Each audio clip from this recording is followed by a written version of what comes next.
Graça, paz e alegria. A porção de hoje, recomendada para a leitura da Bíblia em um ano no plano sequencial, é Isaías do capítulo 32 ao capítulo 34. Apesar dos livros de Ezequiel e muito mais o livro de Daniel serem comparados com o livro do Apocalipse, Isaías apresenta sim muitas informações sobre momentos revelados lá no último livro. Muitos entendem que ele apenas faz observações para o tempo da punição e para logo depois do exílio a questão da restauração. Mas se for assim, ainda tem muita coisa que não se cumpriu para Israel. Mesmo depois do exílio, o povo teve muitos problemas. Esteve submisso a outros povos, até a questão da reconstrução, ela mostra isso quando lemos lá em Esdras e Neemias, quando havia aqueles que estavam contra a construção, eles entraram em contato com o rei, e o rei mandou parar, depois eles retomaram a construção, novamente entraram em contato com o rei, e o rei falou, não, pode continuar porque está aqui que pode continuar a obra sim. Então, havia um outro rei que estava fora e que estava comandando ainda Israel, ainda que eles estivessem voltando para casa. Eu acredito que entre o exílio e o domínio de Roma, apenas por alguns anos Israel esteve sem a influência direta de algum outro povo que estivesse dominando naqueles dias aquela região. Quando nós estudamos o período chamado interbíblico, que seria entre Malaquias e o Evangelho de Mateus, aí nós podemos ver isso com mais clareza, fica mais claro isso. Talvez esse seja um outro estudo para um outro momento, permitindo o Senhor.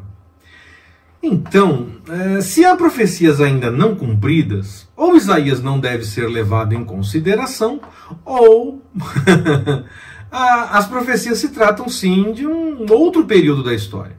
A porção de hoje mesmo, por exemplo, eu entendo que ela se refere em boa parte a esse outro período que eu identifico com o tempo revelado lá no Apocalipse. Desde a punição dos povos em geral, àqueles que não buscam a vontade do Senhor. Eu identifico isso lá no período dos 1000 anos, toda a questão de se colocar em ordem as coisas estarem estabelecidas de forma tranquila, depois de uma batalha grande e tudo mais. Eu identifico lá com esse período dos 1000 anos, que está lá relatado lá no Apocalipse. E Isaías, inclusive, chega até mesmo a falar a respeito do novo céu e da nova terra, quando ele fala sobre o céu ser enrolado, por exemplo.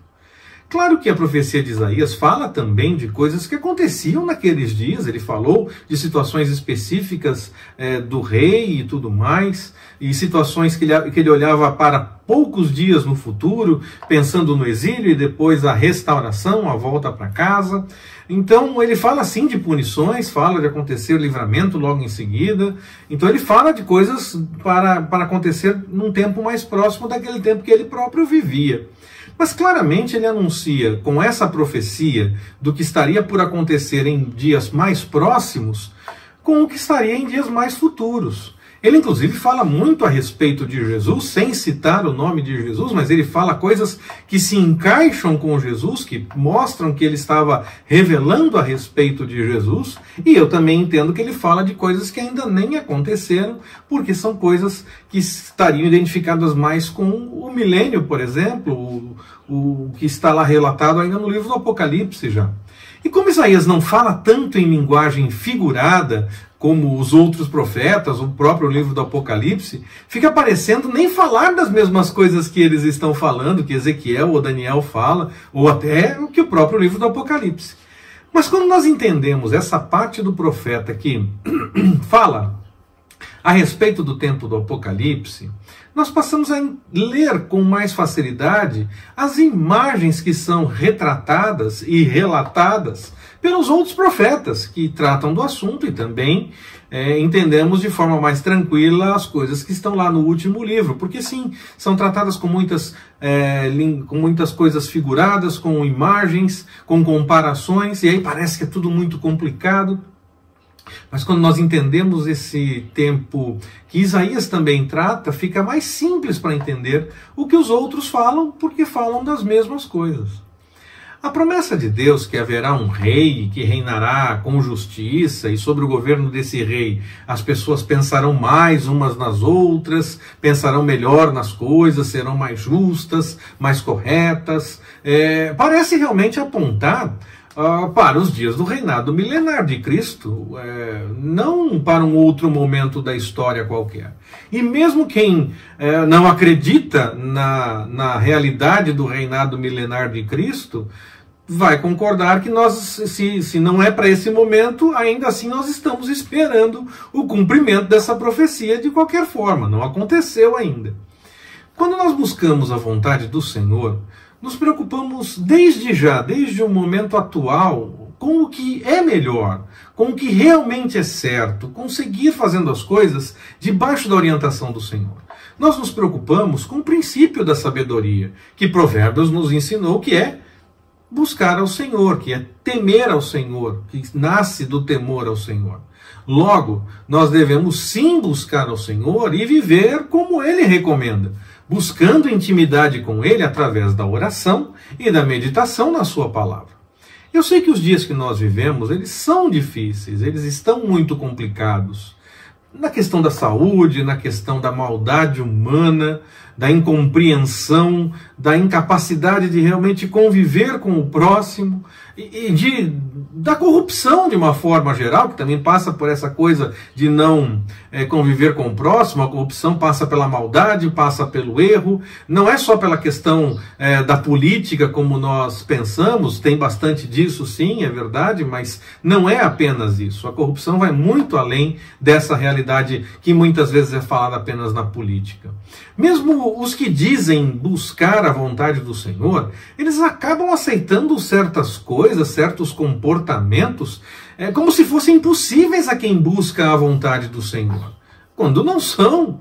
As pessoas podem praticar, na verdade, o que elas quiserem, porque tudo, absolutamente tudo, nós aprendemos lá no Novo Testamento, tudo é lícito, até mesmo o erro. Até mesmo o erro é lícito. E pastor, o que aconteceu? É sério, tudo é lícito. Não é isso que está escrito lá? Não está escrito tudo menos isso é lícito. Não, tudo é lícito, até mesmo o que é errado. Agora, as pessoas que buscam a vontade do Senhor, essas não estão preocupadas apenas com o que é lícito. Quem teme ao Senhor busca o que não é, busca fazer as coisas de acordo com a vontade do Senhor e entende que nem tudo que é lícito, nem tudo que possa ser praticado é conveniente. E aí tem coisas que não tem como ligar o cristianismo com isso, com essas práticas que certas pessoas acabam aceitando. Seria antes necessário reconhecer a vontade do Senhor e abandonar o que não é conveniente. Tudo é lícito, nem tudo me convém. Posso fazer qualquer coisa. No entanto, há coisas que não é conveniente que eu faça, para dar testemunho de que busco realmente a vontade do Senhor, e mais do que simplesmente mostrar para os outros e dar testemunho, viver a partir de um coração realmente contrito e quebrantado diante da presença do Senhor, que foge do erro, que foge daquilo que desagrada ao Senhor. Ainda assim, nós não devemos ficar apenas preocupados com o que os outros fazem. Muitas vezes essa parece ser a grande preocupação. Essa não deve ser a grande preocupação. Eu não entendo assim. Nós não devemos nos preocupar tanto com o que as pessoas fazem ou não fazem. Nós devemos anunciar, e mais que anunciar, nós devemos viver e praticar o que é certo. Anunciar o que é certo e viver o que é certo, fazendo o convite para que as outras pessoas aceitem, anunciando a nova do Evangelho, que o caminho que leva para a perdição, ele está posto. No entanto, em Cristo nós temos a novidade, o novo, o Evangelho, o anúncio das boas novas, que há salvação para o ser humano, para sair daquele caminho que é errado. Nós fazemos e nós anunciamos. E aí nós convidamos as outras pessoas para seguir no mesmo caminho. Não é uma questão de imposição, é uma questão de convite. Esse é o grande segredo dessa história. O próprio Senhor nos convida, ele não impõe nada. O jovem rico quis saber o que ele deveria fazer, e depois de conversar com Jesus, e a conversa chegar a um ponto em que ele deveria vender tudo, dar aos pobres e seguir a Jesus, aí então a conversa acabou. Ele não foi obrigado, ele foi convidado a fazer aquilo. Não era para instituir por lei, então todo mundo vai ter que obedecer dessa forma. É chamado para que nós possamos buscar e fazer de acordo com a vontade do Senhor. E nós fazemos primeiro. Nós anunciamos, nós dizemos que o caminho está estranho, que o caminho não está levando para a vontade do Senhor. E vivemos da forma como nós anunciamos, na direção do caminho que leva até a vontade do Senhor. Se nem nós mesmos fazemos, será que vai ser possível esperar que os outros façam? Começa em nós realmente isso, agindo diferente, porque o coração já está transformado na presença do Senhor.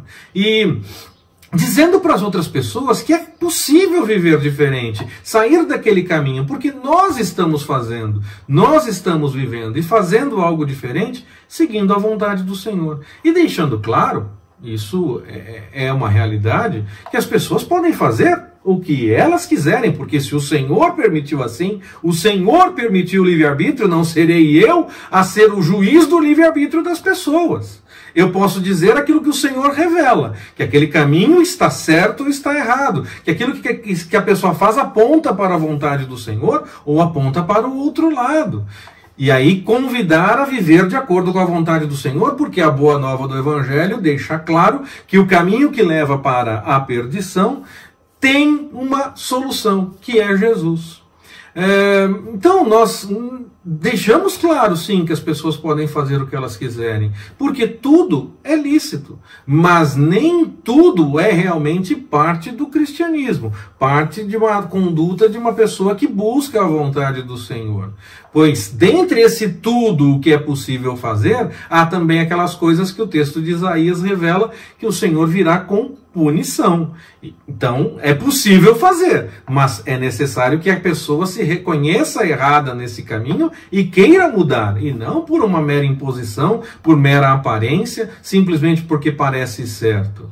Nem tudo o que é possível fazer é conveniente àquele que busca a vontade do Senhor. E nós buscamos fazer o que é conveniente, seguindo a vontade do Senhor. Que Ele nos abençoe. Forte abraço, até mais, permitindo o Senhor.